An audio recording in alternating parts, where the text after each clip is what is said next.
terrorist activities. Also, right in front of the judges, Bashir called on all Muslims to what he called totally destroy the enemies of Islam.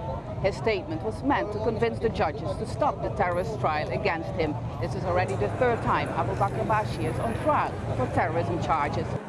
In 2 weeks, prosecutors will respond to Bashir's statement and his version of Islam. After that, the judge will decide if the terrorism trial against Bashir will continue or not. A British court is expected to rule on Thursday whether WikiLeaks founder Julian Assange should be extradited to Sweden, where he is accused of sex crimes. Tim Friend is at the court in London. Tim, how are we expecting the court to rule?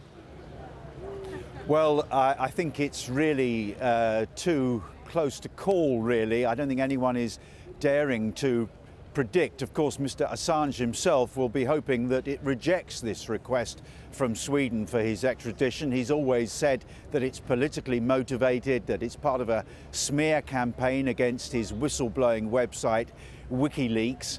As you say, he's accused of sexual assault. Part of his defence has been that it's the accusations are politically motivated, and also that trials of this kind in Sweden are heard partly in private, and therefore he would not get a fair trial. That might prove a difficult claim to prove in front of a British court, because of course I think it's generally accepted here that Swedish courts are independent, that there is a judicial independence in Stockholm. But nevertheless, he's argued very strongly that he should not be extradited. But of course, there's also the possibility that the United States, where there's considerable alarm about the WikiLeaks site, might also at some point attempt to extradite him there. One US congressman, Pete King from New York, has said that Julian Assange should be accused of espionage because of the kind of material that his site has been leaking, and indeed that the WikiLeaks site itself should be labelled a terrorist organisation. Yes, Tim, thanks a lot for that fascinating context to this, which will no doubt play out in numerous ways in the coming hours and days. Tim Friend, thanks a lot for that. Now, protesters have been fighting running battles with police as thousands of demonstrators voiced their anger over austerity measures in Greece. This video shows the moment a policeman was set alight. Police responded with tear gas as they were attacked with petrol bombs and rocks. Israeli Air Force has launched an attack in the Gaza Strip. Medical workers said the airstrike wounded fighters from Islamic Jihad.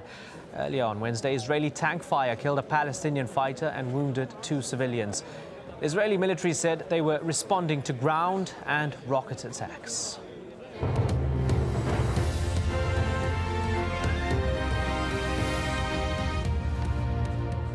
Watching Al Jazeera, let's remind you of the headlines. Thousands of foreign nationals are fleeing the chaos in Libya by boat, plane or on foot. Leader Muammar Gaddafi appears to be losing control of more territory. Protesters say they've seized towns as far west as Misrata, around 120 kilometers from the capital, Tripoli. This after they claimed control in key cities in the west. Well, some of those fleeing the unrest have been arriving back in the Algerian capital. Many told of the chaos they'd left behind. There were bullets in the early evening everywhere. You could see it with your own eyes. If you go out, you would be killed. Even if you looked through the window, you'd be killed.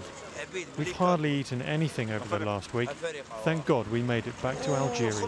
It's a blessing. There were so many people, and I can't describe what it was like in Libya. So many foreigners were there, and suddenly everything came to an end. There was no one left there. We stayed alone, but we were so scared we had to stay in and not go out. The US president has spoken out about the Libyan crisis for the first time, condemning government violence as outrageous and unacceptable. Like all governments, the Libyan government has a responsibility to refrain from violence, to allow humanitarian assistance to reach those in need, and to respect the rights of its people.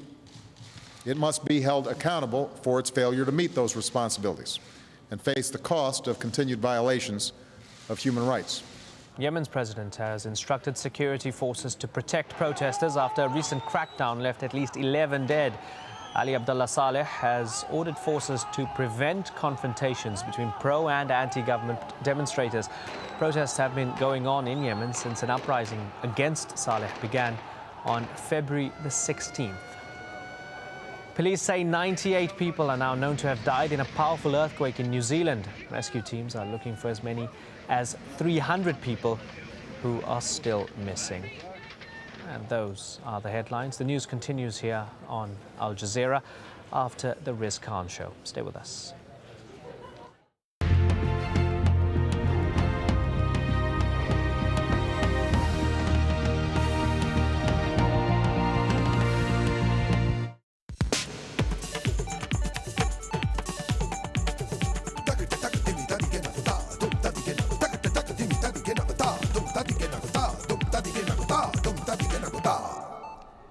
Hello and welcome. Seen as a threat to many Arab regimes, artists and intellectuals were often repressed. So what role can they play now as the landscape changes through popular uprisings?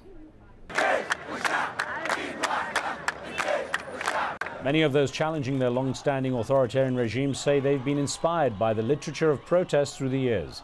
From Latin America to the Arab world, writers and thinkers have faced persecution and even death for daring to speak out against totalitarian rule, but their persistence has served as an example for those seeking change. So today we ask, what is the political power of literature and what role do writers and artists have in social revolutions? Remember, you can join our conversation with your questions and comments. You can send an SMS or an email, and we also welcome your phone calls on the show.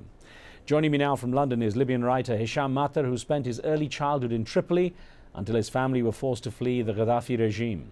In 1990, his father, a political dissident, was kidnapped in Cairo and remains missing to this day. His book, In the Country of Men, tells the story of Colonel Gaddafi's 1969 September Revolution through the eyes of a 9-year-old boy.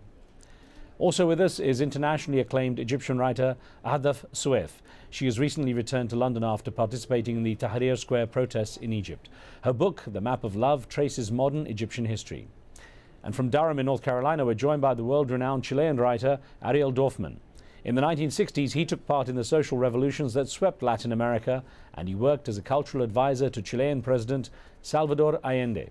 Professor Dorfman was forced into exile during the authoritarian Pinochet regime. And his play, Death and the Maiden, about torture and disappearance, has been staged around the world. I thank you all for being on the show. And Hisham Matar, actually, I'd like to start with you, if I may, and ask, considering how the Gaddafi regime has affected your family, how do you regard what's going on in Libya and what might really change there when it comes to the social landscape?